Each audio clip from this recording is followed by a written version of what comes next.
Hari ini kita masuk kepada bab 6 bentuk tipu daya yang disampaikan oleh Yahya bin Mu'adz rahimahullah ta'ala. Kenapa ini penting dibahas? Karena yang pertama, syaitan itu godaannya halus. Syaitan itu godaannya halus. Ada petuah mengatakan, sekalipun syaitan itu tidak berhasil membuat kita menjadi orang yang buruk, tapi setan akan tetap berupaya menjadikan kita bangga dengan kebaikan. Mungkin setan hari ini rasa-rasanya kayaknya udah mulai putus asa membuat kita meninggalkan sholat. Kita tetap sholat, tapi masalahnya kita dibuat bangga menjadi orang yang rajin sholat. Setan gak membuat kita menjadi orang yang pelit, tapi setan menjadikan kita bangga dengan sedekah kita. Kita memang tidak dijerumuskan oleh syaitan untuk masuk ke dosa zina, tapi kita bangga karena tidak melakukan zina gitu ya. Saya gini-gini orang soleh ini. Wah, ini bangga dengan kebaikan. Jadi setan itu seperti itu jemaah sekalian. Jadi dia itu godaannya halus. Kalaupun misalnya ada orang yang merasa bahwa dia sudah terlepas diri gitu, sudah terlepas dari gangguan syaitan, ini termasuk orang yang sombong. Ya, orang yang sombong. Karena setan itu saking dendamnya itu, termasuk bapak moyangnya ya, yaitu iblis itu, saking dendamnya terhadap anak Bani Adam itu, setan itu belum pernah ya, kita menemukan bahwa setan itu putus asa buat godain manusia atau pensiun dini gitu. Ada setan pensiun dini, saya pocong gitu, udah nggak loncat-loncat lagi, dia duduk aja, kita tanya kenapa nggak gangguin orang, udah pensiun gitu ya, ada nggak? Nggak ada. Jadi setan dengan berbagai bentuk jelmaannya itu ya, jin yang punya sifat syaitan itu nggak ada istilah kenal pensiun dini, kecuali nanti dia mendapatkan hidayah, kemudian masuk ke dalam Islam. Kalau memang sebelumnya dia belum menjadi jin muslim misalnya. Iblis itu, jemaah sekalian, kita belum pernah menemukan iblis itu menyekutukan Allah. Iblis itu Pak, seburuk-buruknya iblis, dia tidak menduakan Allah dengan apapun. Buktinya apa? Buktinya ketika Allah memerintahkan kepada jin yang satu ini, yang punya gelar iblis, bahkan ar-rojim, ya, makhluk yang terkutuk itu. Ketika dikeluarkan dari surga biasa aja, nggak apa-apa. Bahkan kau menjadi orang makhluk yang terkutuk, kata Allah, nggak apa-apa juga. Satu aja permintaanku ya Allah. Kebayang nggak? Sudah diusir, sudah distempel menjadi makhluk yang terkutuk, tapi tetap mintanya kepada Allah. Apa kata iblis ini? Anzirni ila yaumi yub'atsun, tangguhkan aku sampai hari kiamat. Dan Allah kabulkan gitu. Jadi seburuk-buruknya iblis, dia tetap memintanya kepada Allah. Dan kita belum pernah menemukan iblis itu nyembah yang lain. Itu nggak ada, Pak. Kesombongannya yang membuat dia itu menjadi makhluk yang terkutuk. Ketika ditanya mau ngapain, minta abadi seperti itu. Bukan abadi tapi ditangguhkan sampai hari kiamat. La'ughwiyannahum ajma'in. Aku akan menyesatkan semua anak keturunan Adam. Illa min ibadikal mukhlasin. Kecuali hamba-hamba engkau yang ikhlas dalam peribadatan. Nah, jin ini yang lantas kemudian punya gelar iblis, punya gelar syaitan, punya gelar ar-rojim ini sampai hari kiamat permusuhannya. Maka diwanti-wanti oleh Yahya bin Mu'adz rahimahullahu ta'ala agar kita tidak terkena tipu dayanya setan. Beliau mengatakan, min a'zamil ightirari indi, di antara bentuk tipu daya yang besar menurut saya. Kenapa beliau mengatakan kok menurut saya? Karena memang beliau ulama. Beliau punya hafal Quran, beliau juga paham Quran, beliau juga paham hadis ya. Jadi ketika beliau menyampaikan, ini menurut saya ada tipu daya yang paling besar. Itu menurut beliau. Apa yang pertama? At-tamaddi fi dzunubi ala raja'il afwi. Sengaja berbuat kesalahan, sengaja berbuat dosa, sengaja bermaksiat dengan harapan Allah nanti juga bisa taubat gitu ya. Nanti juga dimaafin sama Allah. Min ghairi nadamah, tapi tidak disertai dengan penyesalan. Contohnya apa jemaah sekalian? Misalnya nih ada orang ngajakin jemaah sekalian buat clubbing, atau clubbing ya. Masa lalu mungkin ya kita pernah dengar istilah-istilah clubbing. Bahkan sekarang juga ada aja. Ustaz, saya jujur Ustaz, kenapa? Saya masih suka clubbing. Ya Allah, itu dia ngomongnya di masjid habis salat berjamaah. Kebayang ya, biasa salat berjamaah tapi dia bilang, Ustaz, jujur nih Ustaz, kenapa? Saya masih suka clubbing. Saya bilang tuh kayak gini saya nggak bakal berhenti di sini. Nggak boleh Pak diceritain. Bapak kalau punya dosa jangan diceritain. itu termasuk sebagai mujahir namanya. Bukan ikan, Pak ya, ikan mujahir bukan. Ikan ini mujahir. Siapa mujahir itu? Mujahir itu yang semalaman suntuk dia melakukan dosa dan Allah tutupi, dan siang harinya dia ceritain ke yang lain. Padahal sudah Allah tutupi keburukannya, malah diceritakan. Nah, jamaah sekalian, misalnya ada orang ngajakin jemaah untuk clubbing yuk. Sudah. Nanti kalau dosa gimana? Gampang. Nanti kan pulang clubbing kita tahajud. Coba bayangin ya. Pulang clubbing tahajud. Ini kan agak-agak error otaknya nih ya. Jadi dia menyangka bahwa nanti kan habis bikin dosa kan bisa taubat. Itu sederhananya kayak gitu. Padahal jemaah sekalian, ini adalah tipu daya syaitan. Kita tidak menafikan bahwa Allah itu Maha Pengampun. Allah itu Maha Pengampun, Maha Penyayang, Maha Penerima Taubat. Itu kita tidak menafikan itu. Yang menjadi masalah adalah menjadikan itu sebagai tameng, sebagai senjata untuk bermaksiat. Udah puas-puasin aja, kita masih muda. Nanti kalau sudah 60 kita taubat tuh. Udah biar aja, gampang lah. Nanti masalah tobat kan bisa belakangan. Tuh, yang penting bikin aja dulu dosa, nanti tobat belakangan. Gak mungkin kita tobat kalau gak punya dosa. Cocok sudah nih ya.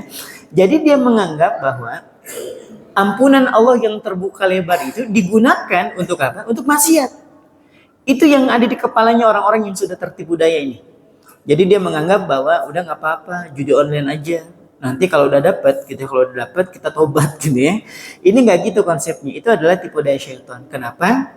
Syaitan itu berupaya membuat kita itu jatuh ke dalam lubang yang satu, lalu kemudian jatuh lagi ke lubang yang sama untuk kali kedua, kali ketiga, sampai kapan? Sampai buruknya kita itu diketahui oleh orang lain. Itu tujuannya, Pak.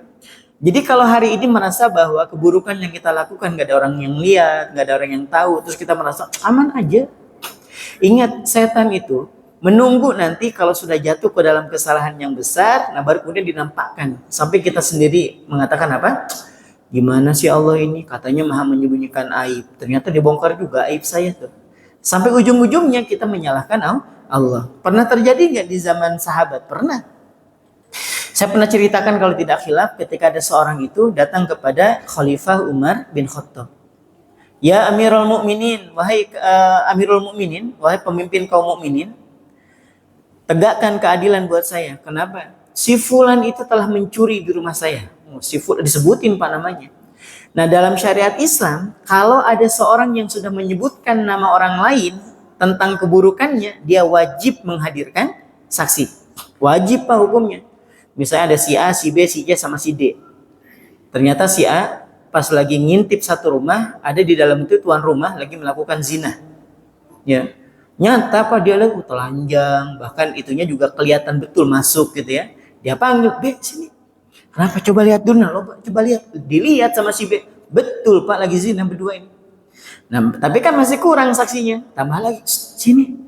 Itu ada orang zina di dalam. Dilihat betulan Pak masih dalam keadaan telanjang, dua-duanya dalam keadaan telanjang dan memang sedang melakukan perzinahan. Kurang satu kan Pak ya? Kurang satu. Dipanggil, "Sini." Pas dia lihat, udahan dong ya kan? Udah selesai Pak, udah pakai baju. Nah, tapi kan kata si A, kata si B, kata si C, tapi bener loh dia berzina.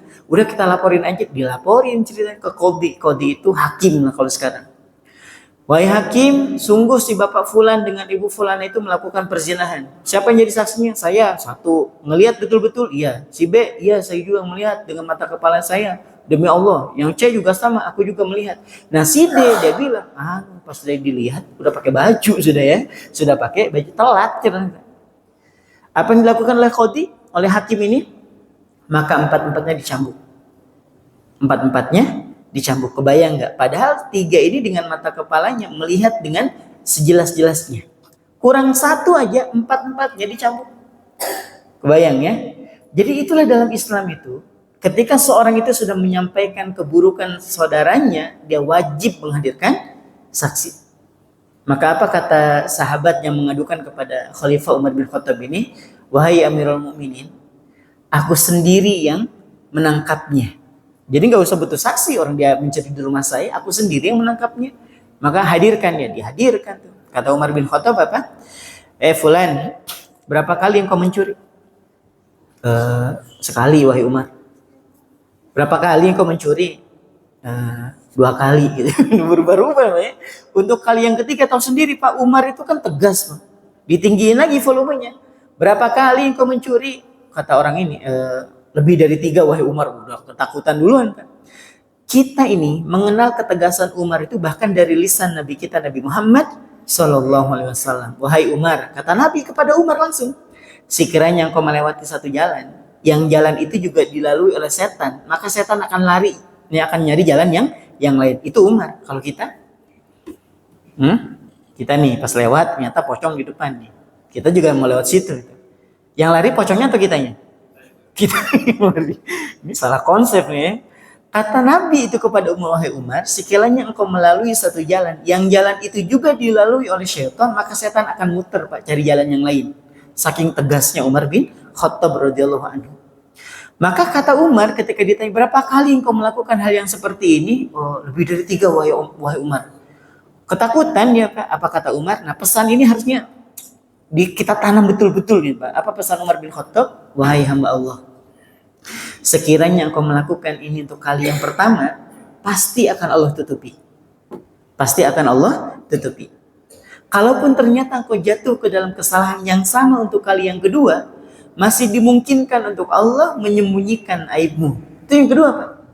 Tapi kalau sudah ketiga, keempat, kelima, jangan salahkan Allah yang maha menutupi aib lalu kemudian membuka aibmu. Kenapa? Satu, karena memang setan itu senang buat orang itu jatuh ke dalam kesalahan yang sama. Yang tujuan akhirnya biar nampak nanti keburukannya itu di hadapan orang lain. Maka kalau sudah nampak keburukannya, omongannya nggak didengar, ya kan? Nggak ada yang lagi hormat sama dia, hilang harga dirinya. Itu tujuan setan. Tapi Allah juga punya tujuan. Kenapa Allah yang maha menyembunyikan aib kemudian menampakkan aibnya? Karena Allah sayang sama dia. Bisa kebayang Pak ya, ada orang sampai akhir hayatnya masih melakukan keburukan yang sama tanpa ada orang yang mengetahuinya. Dibongkar di situ. Makanya dalam hadis riwayat Imam Tirmidzi, janganlah kalian mengolok-olok keburukan yang dilakukan oleh saudara kalian, karena dia tidak akan pernah mati kecuali dia dalam keadaan yang seperti itu. Kita bilang tuh laki-laki gak jelas itu, gak kenal sholat, gak kenal puasa. Kita ceritain tuh keburukannya. Bahkan kita ledek dia, ahli neraka tuh kayak gitu, sudah modelnya. Nah maka kita tidak akan pernah meninggal kecuali kita sendiri yang meninggalkan sholat. Atau tertuduh meninggalkan sholat. Hati-hati Pak. Nah ketika aib orang itu dibongkar, sesungguhnya ada kebaikan buat dia. Dia berhenti dari melakukan keburukan itu. Ya kan? Karena rasa malu, sudah gak punya muka depan orang gitu ya. Akhirnya dia mau kembali. Jadi ketika dinampakkan sekalipun oleh Allah, itu bukti sayangnya Allah kepada seorang hamba. Tapi setan memang kayak gitu Pak. Udah nggak apa-apa, nanti juga bisa tobat kok, aman aja gitu. Jangan, itu tipu daya syaitan. Kebayang nggak ada orang yang diuji oleh setan seperti itu, terus ternyata nggak pernahnya dia melakukan keburukan itu, tertarik nih melakukan keburukan yang dibisikkan oleh syaitan, dan itulah keburukan terakhir yang dia lakukan. Mati dia di situ. Coba kebayang nggak kapan tobatnya? Kalau masih hidup, masih ada kesempatan buat tobat. Ada orang diajak mabuk, sudah nggak usah, gampang aja. Nanti kan kalau sudah hilang mabuknya kita tobat. Pas dia mabuk kali pertama, kali itu dia mati. Kan ngeri ya kan? Kalau dia misalnya sempat bangun subuh lah atau sempat tobat masih mending. Kalau pas minum mati gimana? Nah, maka dari itu jangan pernah tertipu oleh gangguannya syaitan ini. Udah nggak apa-apa, maksiat aja, masih lama kok hidup. Sangkanya ya dia yang megang nyawa, nggak bisa. Jangan. Ini yang pertama. Yang kedua, wa tawakkul qurbi minallahi ta'ala bi ghairi ta'ah. Merasa dekat sama Allah padahal dia nggak taat. Ini kalau sering saya sampaikan contohnya di kajian itu seperti orang yang belajar tarekat tapi syariatnya bermasalah. Ini di beberapa tempat saya ajarkan kitab hikam yang berisikan tentang nasihat-nasihat dari Imam Ibnu Athaillah As-Sakandari itu berkenaan dengan tazkiyatun nafs atau tasawuf atau bahasa yang semisalnya itu. Ada yang namanya syariat, ada tarekat, ada hakikat. Ya, ada syariat, ada tarekat, ada hakikat. Nah, ketiga-tiganya ini bukan ilmu baru sebenarnya, ya. Dan pemisahan seperti ini juga bukan berarti ini ajaran lain nih, enggak. Orang itu jemaah sekalian, kalau ingin memperdalam ilmu tarekat, dia harus beres ilmu syariat.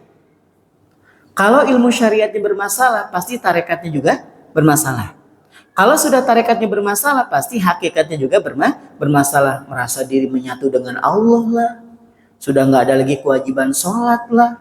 Kalau sholat nggak lagi di masjid, tapi di Masjidil Haram lah gitu ya. Itu kena orang-orang yang terkena tipu daya syaitan. Kalau orang ini nggak pernah syariatnya itu dia belajar untuk memperbaiki, sholatnya bermasalah, puasanya bermasalah, baca Qur'annya juga bermasalah, ujuk-ujuk belajar tarekat, biasanya bermasalah. Bermasalah. Kebayang nggak ada orang nggak pernah sholat, nggak bisa baca Quran. Kata gurunya, kamu baca nih amalan 1000 kali. Suruh baca ayat kursi 1000 kali. Kira-kira Pak, Bapak dikasih amalan baca ayat kursi 1000 kali dalam satu malam. Bacanya pelan atau laju? Kira-kira aja dulu. 1000. Maju. Kebayang nggak yang dibaca ayat kursi ujung-ujungnya kesurupan, kesetanan. Kenapa? Karena hak-hak hurufnya itu diabaikan. Bahkan Syekh Yusuf Qaradawi gitu ya, ada satu risalahnya itu, satu kitab itu menyebutkan bahwa zikir yang model kayak gini sekalipun diambil dari Al-Quran itu zikir syaitan yang bisa mengundang syaitan itu untuk hadir. Karena hak hurufnya nggak ditunaikan, nggak usah nanya tajwid, orang hak hurufnya aja nggak jelas. Nah, sedangkan orang yang syariatnya itu bagus, ya orang yang syariatnya bagus, ngaji bagus, sholat 5 waktu dijaga, duha juga dijaga, ngajinya juga bagus gitu ya. Dikasih nih sama gurunya, kamu nanti malam baca ayat kursi 1000 kali. Yang dia kejar itu bukan kuantitas tapi kualitas. Dia akan tetap baca. Allahu la ilaha illa huwal hayyul qayyum. Itu apa selesai 1000 semalam? Belum tentu selesai, tapi hati dia tenang. Kenapa? Yang dia kejar itu bukan kuantitas tapi kualitas. Sedangkan tadi nih orang dikasih amalan sama gurunya 1000 kali baca ayat kursi, dia laju. Kenapa? Yang dia kejar itu targetan, Pak. Nah, orang-orang yang syariatnya bagus, punya guru yang bagus, dia paham betul bahwa membaca Al-Quran itu sebaik-baik zikir. Sebagaimana Imam An-Nawawi dalam kitabnya At-Tibyan fi Hamalatil Quran, zikir terbaik adalah membaca Al-Quran. Dan Allah menyampaikan, ala bizikrillah. Ketahuilah oleh kalian, hanya dengan mengingat Allah. Ala bizikrillahi tatma'innul qulub. Hanya dengan mengingat Allah hati menjadi tenang. Jadi saat dia baca Quran, gak ngaruh sama mau 1000, mau 2000, tenang aja hatinya. Bisa dipahami ya? Jadi kalau orang itu pengen bertarikat, tapi syariat bermasalah, gak usah ngarep tarikatnya bakal betul. Saya pernah datang ke mursyid yang ada di Malaysia itu, namanya Prof. Khairi, Muhammad Khairi. Saya bilang, Ustaz, boleh nggak saya jadi murid? Nggak boleh. Kebayang nggak? Langsung to the point, nggak boleh. Kenapa? Beliau ambil buku. Ya, satu lembar itu isinya kayak checklistan gitu. Isinya apa? Sholat 5 waktu berjamaah di masjid, nggak putus. Puasa Senin Kamis plus Ayamul Bid. Tahajud tiap malam, duha tiap hari, sedekah tiap hari, ngunjungin orang sakit. Banyaknya tulis. Saya bilang kalau tahu kayak gini saya nyesel minta jadi murid tuh nyesel, Pak. Jadi pantas aja kalau misalnya yang ikut sama beliau ketika sudah mulai bertarekat udah bagus. Kenapa bagus? Karena memang syariatnya udah bagus. Ini sholat jarang-jarang, puasa Senin Kamis tapi di Ramadan. Paham, Mbak? Iya, puasa Senin Kamis tapi di Ramadan. Ada sekali puasa Daud tapi di Ramadan, sehari puasa, sehari enggak, sehari puasa, sehari enggak. Coba ikut-ikut tarekat, cocok sudah ini. Gak bisa, syariat dulu baikin. Makanya Syekh Ahmad Ajibah itu yang punya kitab Iqadul Himam yang menjadi syarah dari Al-Hikam itu, beliau mengatakan la yasihul intiqal min maqamin hatta yuhaqqiqa ma qablah. Enggak boleh seseorang itu naik ke tingkat tarikat, naik ke tingkat hakikat sebelum dia kokoh di bagian yang pertama, yaitu syariat. Kalau syariat kita masih enggak jelas, enggak usah ngarepin pengen ikut-ikut tarekatnya, kecuali memang gurunya enggak benar. Yang penting murid dia banyak, nanti jadi masalah. Sama kayak ada di sini juga ada, datang ke rumah minta diruqyah, Ustaz, saya sejak ikut itu, kenapa? Sering kesurupan. Kok bisa? Yang dibaca apa? Dia sampaikan ayat ini, berapa ratus gitu ya. Saya bilang, gimana bacanya? Saya dengar Allahu Rabbi. Orang baca Qurannya masih belepotan. Ikut-ikut tarekat ya jelas kayak gini sudah modelnya. Jadi yang dibaca nggak jelas, targetannya nggak jelas. Saya bilang, waktu menjalankan zikir tadi, mendawamkan zikir tadi, sholat subuh enggak usah, cocok memang sudah ya. Jadi semalaman duduk tuh mampu, Pak. Dari mulai habis ketemu subuh, bayangin coba, ketemu menjelang subuh, habis itu tidur, kebayangnya. Jadi semalaman suntuk mengutamakan zikir, pas lagi sholat subuh dia tidur. Ini orang yang tertipu namanya. Orang yang tertipu, merasa dekat sama Allah padahal dia tidak melakukan ketaatan. Sementok-mentoknya hukum zikir itu sunnah, Pak. Mentoknya di situ, nggak wajib, Pak. Misalnya Bapak diwajibkan membaca subhanallah, nggak ada. Nggak ada. Sementok-mentoknya zikir tuh, mentoknya di mana? Di sunnah. Memperbanyak zikir itu adalah sunnah. Tapi sholat subuh wajib. Kebayang nggak ada orang lebih mengejar pahala sunnah dibanding menjaga yang wajib. Itu orang yang tertipu namanya. Ngerasa diri dekat betul sama Allah, tapi sebenarnya dia tidak melakukan ketaatan apapun. Apalagi yang nggak sholat, nggak puasa, ngerasa diri deket banget sama Allah. Ini orang tertipu pokoknya. Ya orang yang tertipu. Maka hati-hati kata Yahya bin Mu'adz rahimahullahu ta'ala. Yang ketiga, wangtidharu zar'il jannati bibadrin nar. Orang ini, ya, orang yang tertipu itu jenis yang ketiga. Siapa? Orang yang berharap bisa panen pahala di surga, tapi yang dia tanam adalah benih-benih neraka. Jadi di kepalanya dia nanti bisa panen pahala di surga, tapi yang dia tanam itu apa? Benih-benih neraka. Kemarin kejadian belum lama, ada orang yang ngelapor, Ustadz gimana ya kalau kayak gini kejadian? Saya bilang, datang aja ke MUI. Datang aja ke toko masyarakat atau datang aja langsung dengan warga, langsung aja digeruduk itu tempat. Kenapa? Ini ada panti. Kalau di Balikpapan saya temenin. Masalahnya bukan Balikpapan yang di luar ya. Ini ada panti yang menampung anak-anak yatim. Kebayang anak yatim. Tapi ya Allah perlakuannya itu kalau mau makan tuh antri sambil kayak rebahan gitu, diinjak-injak, Pak. Diinjak, kebayang nggak? Orang nggak mau makan, antri tiarap kayak gitu, diinjak-injak, kebayang nggak? Itu dari mana? Jadi ada orang tua datang. Terus kemudian ada murid yang kelihatan kayak gelisah betul gitu, gelisah. Diambil, ditanya kenapa, diceritain gitu ya. Nah, tanpa sepengetahuan pengurus dia masuk ke dalam bawa HP, dilihatin, disorot gitu. Saya bilang kalau udah ada videonya, share aja, langsung aja ketemu dengan kepolisian. Kalau memang agak ribet ya datang aja ke tokoh masyarakat, ke ustadz yang ada di situ, langsung aja nggak usah pakai surat undangan dan sebagainya, masuk aja, gitu ya. Jadi orang-orang seperti ini menyangka bahwa dengan memelihara anak-anak yatim itu bakal dekat sama Nabi di surga. Karena kan Nabi bilang, ana wa kafilul yatim kahataini fil jannah. Aku dengan orang yang ngurusin anak-anak yatim itu seperti dua jari ini di surga. Saking dekatnya. Tapi masalahnya yang dia harapkan pengen dekat sama Nabi, tapi kelakuannya betul kayak gitu, Pak. Ya. Jadi dia nanamnya benih-benih neraka, tapi harapannya bisa panen pahala di surga. Sama kayak orang tuh yang pinjol-pinjol itu. Bapak mungkin nggak percaya kalau nggak dengar langsung dari orangnya. Suami istri datang ke rumah. Ini si istri ini udah sesenggukan nggak bisa ngomong sudah. Kenapa Bu?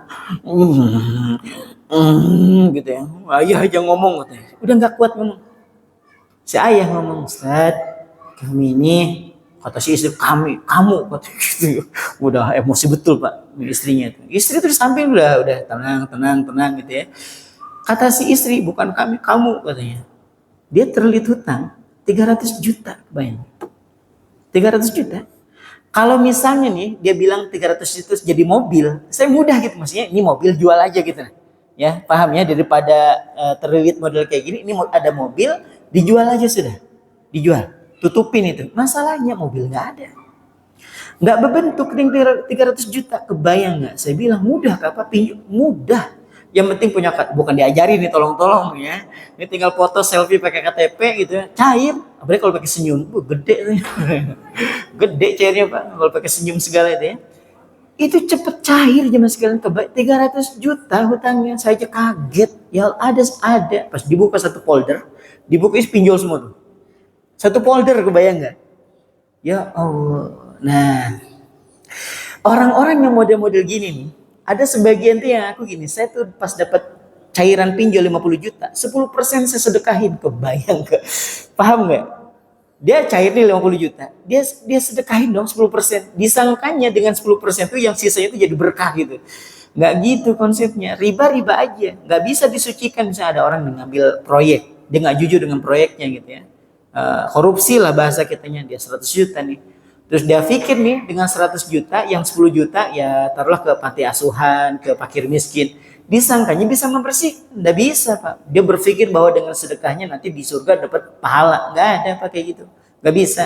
Kenapa? Harta yang kotor itu tidak bisa dibersihkan. harta yang haram ya. Kalau mungkin misalnya Bapak Jemaah sekalian, tiap bulan nih ada transaksinya itu nggak haram, cuma kita kayak ragu-ragu gitulah gitu, kayak ragu-ragu. Misalnya kita nerimakan pesanan, tapi kok yang datang bajunya seksi gitu ya, bajunya seksi. Kita tidak menuduh uang ini uang haram, enggak, tapi kayak ragu aja bawaannya gitu ya. Nah, kita bisa sedekah dengan itu, atau kita bisa berzakat dengan itu. Tapi kalau nyata-nyata uang itu dari pinjol, dari rentenir, hasil korupsi, terus kita berpikir dengan sedekah bakal manen pahala, nggak bisa, Pak. Jadi harta yang dapat dari cara yang haram tidak bisa disucikan, nggak bisa. Ya, nggak bisa dicuci dengan cara apapun, nggak bisa. Ya, kecuali dikembalikan, ya atau ya balikin, Pak. Ya, dibalikin. Karena harta haram tuh nggak bisa disucikan. Itu gambaran yang ketiga. Yang keempat, wa talabu daril muti'in bil ma'asi. Dia pengen duduk bareng dengan orang-orang yang taat, tapi cara dia mendekatinya itu dengan maksiat. Maksudnya gimana? Dia pengen nih dikumpulkan dengan orang-orang yang soleh, dikumpulkan dengan orang-orang yang rajin sholat, sedangkan dianya sendiri nggak sholat, ya, meninggalkan sholat, bermaksiat. Saya pernah ada satu kajian itu, ba'da maghrib gitu, ba'da maghrib karena memang ngejar isya waktu itu, ngejar isya karena kajian habis isya. Nah, menjelang isya itu saya lewat di satu tempat karena memang sempit buat motor, ya, agak horor juga kalau bawa motor, sampingnya kiri kanan itu air gitu ya. Nah, ketemu bapak-bapak lagi nasehatin anaknya. Bapak ini lagi mabuk, kebayang ya. Bapaknya lagi mabuk, kata apa? Kata bapaknya, sholat sana nah. Suruh sholat, kebayang. Bapaknya lagi mabuk, sedangkan nyuruh anaknya untuk sholat. Jadi dia pengen punya anak yang soleh, pengen punya keluarga yang nanti di akhirat itu dapat syafaat. Tapi cara dia itu malah bermaksiat. Paham ya? Jadi pengen banget duduk-duduk bareng sama orang yang soleh, orang yang baik. Tapi cara dia itu nggak menunjukkan bahwa dia tuh pengen jadi orang yang soleh. Ya, itu yang gambaran yang keempat ya. Yang kelima, wangtizarul jazai bi ghairi amal. Mengharapkan pahala tapi nggak pakai amal. Ini lebih keren lagi nih ya. Nggak ngelakuin apa-apa tapi pengen dapat pahala. Contohnya apa kira-kira, Pak? Ada orang nggak puasa tapi ngarepin dapat pahala puasa. Ada orang pengen dapat pahala sholat tapi dia sendiri nggak sholat. Pengen dapat pahala sedekah tapi dia nggak sedekah. Itu sama seperti orang kalau ditanya, kenapa nggak sholat? Pokoknya Ustaz, saya sudah berhenti dari dunia persolatan. Ngeri. Kenapa berhenti? Percuma Ustaz. Kalaupun sholat saya nggak bisa khusyuk. Nah, ini orang kena tipu nih. Tipu dari syaitan. Tapi kamu pengen dapat pahala sholat? Ya pengen. Tapi kenapa nggak sholat? Ya itu nggak bisa khusyuk. Nggak bisa, Pak. Padahal yang diajarkan dalam syariat itu, syariat Pak ya, kita ngejarnya syariat. Syariat itu kan kayak sholat, wudhu, puasa gitu. Masalah ikhlas tuh belakangan dulu. Jalanin aja dulu Pak. Karena khusyuk itu bukan syarat, bukan rukun. Ada orang nih sholat nih, gitu ya, nggak khusyuk, sholatnya sah. Allahu Akbar, dia baca Al-Fatihah, ya. Terus dia menjalankan rukun-rukunnya udah ditunaikan dengan sempurna. Sekalipun dia nggak khusyuk, sah nggak sholatnya? Sah. Khusyuk itu bukan babnya syarat sah ataupun rukun. Gak ada urusan, pokoknya sholat aja dulu, sama kayak sedekah. Bapak kenapa nggak sedekah? Ustaz gak ikhlas. Pernah sedekah? Ya gak pernah. Sedekah dulu, nanti ikhlas bonus, paham ya? Ini gimana bisa ikhlas kalau sedekah aja enggak? Sedekah dulu, nanti kalau sudah terbiasa nih sedekah, nanti hadiahnya ikhlas. Nah sekarang gimana kita bisa ikhlas kalau sedekah aja enggak? Paham di sini ya? Nah itu orang yang tertipu tuh gambarnya kayak gitu. Jadi mengharapkan pahala, tapi tidak beramal. Nah yang parah itu yang paling akhir. Siapa yang paling akhir? Wattamanna 'alallahi azza wa jalla ma'al ifrat. Dia berharap mendapatkan rahmatnya Allah, tapi perbuatan dia itu melampaui batas. Kalau tadi masih mending Pak, dia ngarepin pahala tapi dia nggak melakukan.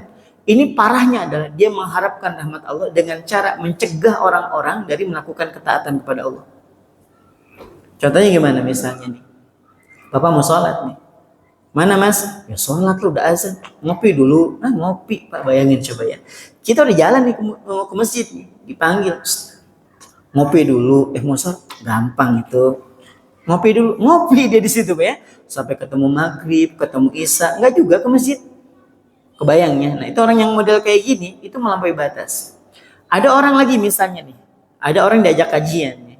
Nah dia karena memang nggak seneng dengan kajian, dia cerita nih, itu pengajiannya gak jelas, ngajakin orang-orang untuk sedekah, padahal uangnya belum tentu nyampe. Memang racun, memang orang model kayak gini ya. Jadi cara dia itu mengharap rahmat, gitu. Pengennya tuh kamu mau dapat rahmat, ya mau. Tapi masalahnya dia menghalangi orang untuk mendapatkan rahmat Allah. Parah, ini namanya orang yang berlebihan, orang yang melampaui batas. Dia mengharapkan rahmat Allah, tapi dengan cara apa? Dia menunjuki orang-orang untuk menuju ke tempat maksiat. Misalnya ini dia cerita ke temannya, tahu nggak, di balik papan ini ada pijatannya mantap memang. Pokoknya kemarin puas betul aku di sana. Ngajak yang lain, tahu ya? Ngajak. Nah akhirnya yang lain nanya di mana itu, mau ku antar, dia antar. Satu masuk di situ. Nanti temennya bilang lagi ke temen yang lain, memang di situ memang pijitannya mantap, memang ngajak lagi yang lain. Padahal nih orang yang ngajak pertama kali itu kalau ditanya, kamu mau dapat ampunan? Mau dapat rahmat Allah? Mau. Tapi masalahnya dia mengajak orang lain itu bukan hanya untuk melakukan kebaikan, bukan, tapi mencegah orang lain untuk melakukan kebaikan, bahkan mengantarkan orang lain menuju keburukan. Itu kerjaannya dia tuh. Dan ini contoh yang paling nyata itu siapa? Iblis. Iblis tahu Pak dia bakal di neraka, tahu. Udah paham betul bahwa nanti aku mati, dicabut nyawanya, pasti masuk ke dalam neraka. Jadi kalau ada yang bilang iblis itu abadi, dia nggak baca tafsir Imam Ibnu Katsir, nggak baca tafsir Imam At-Tabari, nggak baca dia. Iblis itu nggak abadi. Waktunya kiamat dicabut juga nyawanya. Hanya saja sudah menjadi janji Allah bahwa iblis itu ditangguhkan kehidupannya sampai hari kiamat. Jadi bukan abadi Pak. Makanya para satanisme itu yang menyembah setan sekarang dengan anggapan nanti iblis bakal ngelawan Tuhan. Kan dodol ya kan. Orang iblis aja mintanya sama Allah, lah dia mintanya sama iblis. Pernah tahu Pak ya kalau pas lagi film-film horor luar itu kan, biasanya kan cara manggil setan atau ngusir arwah kan dengan cara dikasih bulatan, terus kemudian dikasih bintang terbalik, terus tengahnya ditaruhin kepala kambing kan gitu ya. Itu kan satanisme Pak, orang yang menyembah setan. Mereka beranggapan bahwa nanti pada hari kiamat iblis yang akan melawan Tuhan. Kebayang nggak otaknya kayak mana ya? Padahal mereka tahu yang nyiptain iblis itu siapa? Ya kan Tuhan versi mereka ya. Yang menciptakan iblis ini itu kan Tuhan. Tapi mereka berlindung kepada setan, harapannya nanti si iblis ini akan melawan Tuhan. Memang dodol memang. Ini orang yang tertipu tuh model-model kayak gini memang ya. Nah jamaah sekalian rahmatullah Allah subhanahu wa ta'ala, iblis itu dia sudah tahu tempatnya di neraka. Sudah tahu. Makanya sampai hari kiamat dendam iblis tuh nggak pernah ada istilah luntur. Nggak ada. Bahkan kita temukan ya, ada satu riwayat, iblis itu pernah mau taubat. Pernah. Iblis pernah mau taubat. Ceritanya gimana? Iblis itu menanti karena dia sudah dapat kabar duluan bahwa akan ada nabi yang punya gelar Kalimullah. Nabi siapa ini? Nabi Musa. Nabi yang bisa berbicara dengan Allah. Ngomong tuh kalau punya urusan langsung ngomong ke Allah. Itu Nabi Musa. Ditungguin memang Pak. Bayangin dari jarak zaman Nabi Adam, Idris, Nuh, Saleh, Ibrahim, Ismail, Ishak, Yakub, Yusuf, Ayub, Syuaib, Musa. Kebayang nggak sejauh itu ditungguin? Lahirlah Nabi Musa alaihissalam. Nabi Musa diangkat menjadi nabi. Datanglah iblis. Ya, iblis datang kepada Nabi Musa. Ini manggilnya Musa Pak, nggak mungkin Rasul kan? Ini cincai aja dulu ya, cincai dulu. Kenapa? Kalau aku tobat, diterima nggak? Gitu ya. Kalau aku tobat diterima nggak? Kata Nabi Musa, sekiranya yang nanya itu umatnya yang berlebihan, pasti akan dijawab Allah akan mengampuni. Sebagaimana ada umatnya Nabi Musa, ya Rasulullah, aku sudah 40 tahun bikin dosa besar. Kalau aku tobat, diterima nggak? Kata Nabi Musa, engkau pulang, engkau sujud, diterima. Dia pulang dan itu menjadi sujud terakhir buat dia. Dan Allah mengabarkan kepada Nabi Musa, innahu qad taba ya Musa, sungguh hambaku itu telah bertobat. Tapi dia meninggal. Paham ya? Jadi kalau yang datang ke manusia, maka Nabi Musa akan mengatakan Allah Maha Pengampun, Allah akan mengampuni. Ini masalahnya iblis yang datang Pak, dia dengkotnya setan. Gak mungkin Nabi Musa Allah akan mengampuni. Siapa Nabi Musa mendahului laknatnya Allah kepada iblis ini? Kata Nabi Musa, sebentar, kutanya dulu ke Allah ya. Besok datanglah. Besok ini menjadi malam terpanjang buat iblis Pak. Menjadi malam terpanjang. Untuk nungguin besok, Nabi Musa ngadu, ya Allah si iblis itu dia mau tobat, terima nggak? Akhirnya besoknya datang kepada Nabi Musa. Ya Nabi Allah, Sudah ada, udah mulai lembut nih omongannya ya. Wahai Nabi Allah, ada jawabannya, ada. Diterima, bakal diterima, bakal diterima. Tapi ada syaratnya, jangankan 1, 1000 syarat, disangkanya mungkin suruh bikin candi ya kan, atau bikin lautan atau apa. 1000 syarat ku penuhi. Apa kata Nabi Musa? 1 aja perintah Allah. Apa itu? Engkau sujud ke makamnya Adam. Sujud ke makamnya. Tadi iblis tuh apinya yang menyala tuh udah mulai redup, ya agak keping-pingan gitu lah ya, udah mulai agak kemayu sedikit, pengen tobat ceritanya nih. Mendengar kamu sujud kepada Adam, syaratnya 1 aja, Pak. Dia kan iblis pikir tuh bakal nyuruh sujud kepada Allah atau apalah gitu ya, atau membangun istana dan sebagainya. Tapi apa kata Nabi Musa? 1 aja syarat dari Allah, kau sujud ke makamnya Nabi Adam. Apa kata iblis? Asjuduhu mayyitan wa qad la asjuduhu hayyan. Marah betul iblis dari sini kepada Nabi Musa, ngomel dia. Apakah aku akan sujud ke si mayit padahal saat dia sedang hidup aja aku nggak mau sujud sama dia? Segitunya Pak dendamnya iblis. Asjuduhu mayyitan wa qad la asjuduhu hayyan. Gimana aku mau sujud? Ini loh mayit, sedangkan dia masih hidup aja aku nggak mau sujud. Sebegitunya iblis. Nah, iblis sudah tahu sudah. Nah, sejak saat itu nggak pernah lagi ditemukan satu riwayat pun bahwa iblis mau taubat. Gak mau, Pak. Nah, iblis sudah tahu tempatnya bakal di mana. Makanya sampai hari ini, getol betul iblis itu gangguin kita.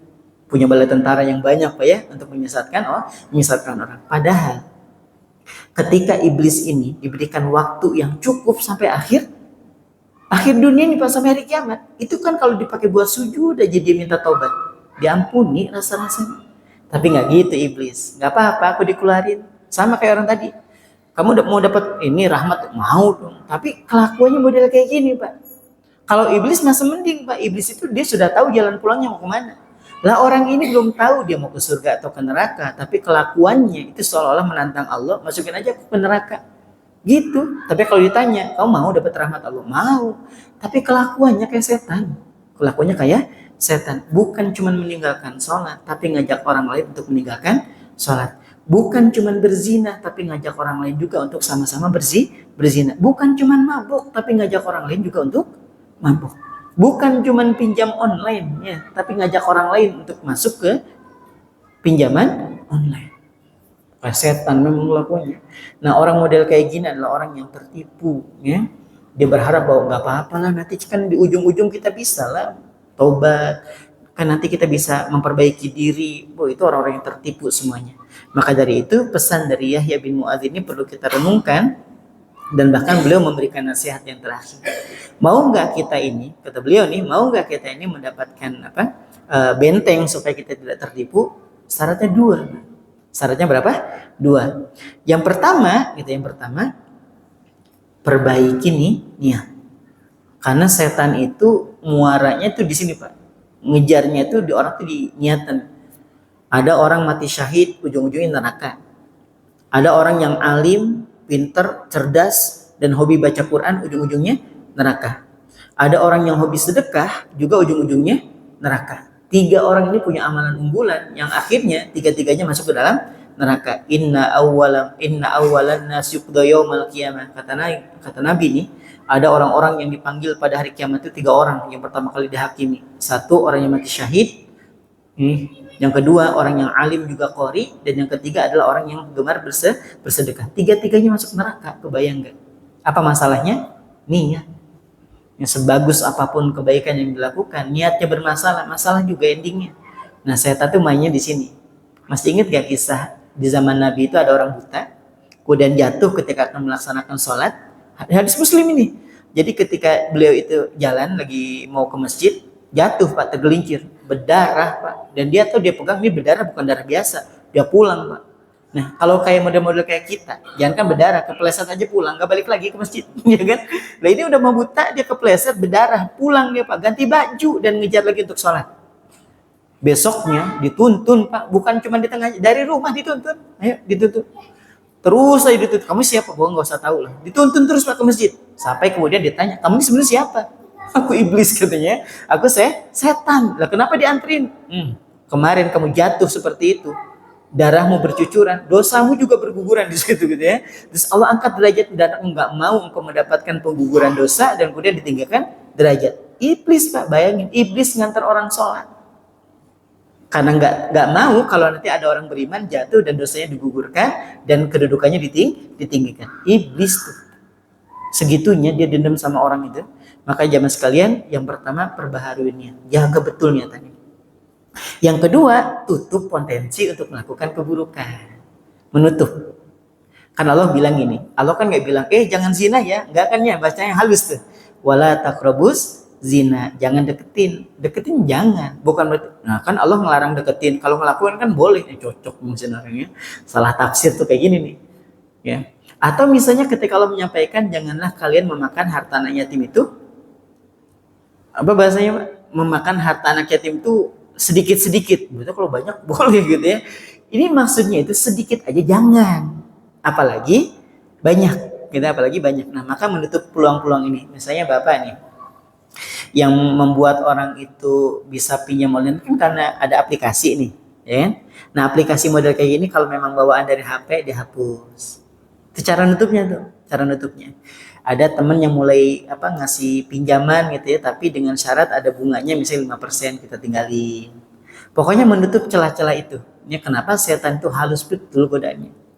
Nah, dan terakhir, kita akan mudah lulus kalau diuji dengan sesuatu yang tidak menyenangkan. Masih ingat ya kamusnya, rumusnya? Kita itu akan lebih mudah kalau diuji oleh Allah dengan sesuatu yang tidak menyenangkan. Tapi kalau dikasih yang menyenangkan, belum tentu lulus Pak.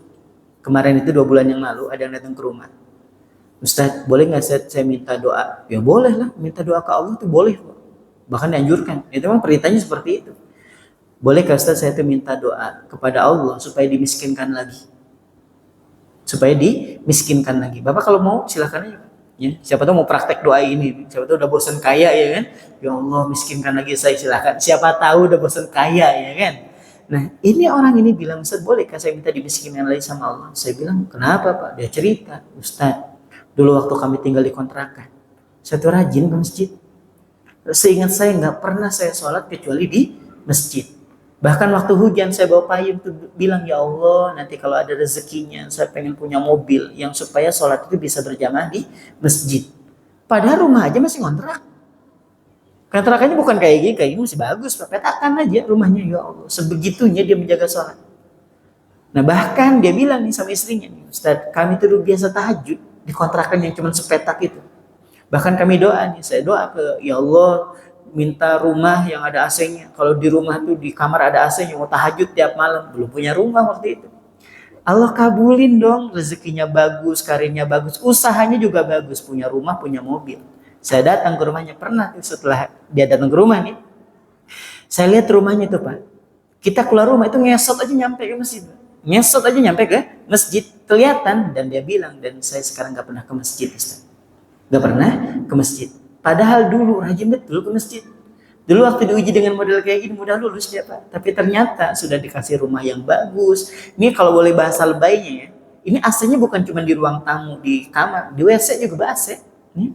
Saking ya Allah gede betul itu rumah. Saya bilang Pak, kita ini mudah lulus kalau diuji dengan yang tidak menyenangkan. Waktu nggak punya rumah, nggak punya mobil, hanya motor-motor butut gitu, masih bisa berjamaah. Sekarang kalau diuji dengan sesuatu yang baik, belum tentu bisa lulus. Jadi kalau kita hari ini masih ngontrak dan masih sholat ke masjid, nggak usah minta rumah. Ya. Khawatir nanti punya rumah malah nggak sholat lagi ya, nggak sholat ke nggak gitu juga Ustaz konsepnya. Nah saya bilang Pak, daripada Bapak minta miskin lagi, mendingan Bapak maksimalin ya harta yang ada sekarang itu buat bantuin orang, buat menghasilkan manfaat. Nah sama ini termasuk orang yang tertipu ketika dia mengatakan bahwa nantilah kalau nanti ada rezekinya mau jadi orang soleh, mau jadi bla bla bla bla. Kalau sudah jadi belum tentu. Makanya cara yang paling baik menutup celah-celah itu. Yang menutup celah itu. Kalau ternyata dengan kita kategorinya itu nggak kaya-kaya amat tapi kita masih rajin ke masjid, tutup celah kita ini tergoda dengan bisnis yang lebih gede, udah jalanin aja yang sekarang. Ya bukan berarti nggak boleh kaya, bukan, khawatir kalau sudah kaya nggak lolos ujian. Pilih mana Pak? Kaya tapi nggak lolos, miskin tapi lolos. Mendingan kaya tapi lolos. Bagus, pintar-pintar yang misalnya. Baik, mungkin ini yang bisa disampaikan, kurang lebihnya mohon dimaafkan. Insyaallah ketemu lagi di pertemuan yang akan datang. Kita tutup dengan sama-sama baca hamdalah. Alhamdulillahirabbil alamin. Subhanakallahumma bihamdika asyhadu an la ilaha illa anta astaghfiruka wa atubu ilaik. Aku qouli hadza. Wassalamualaikum warahmatullahi wabarakatuh.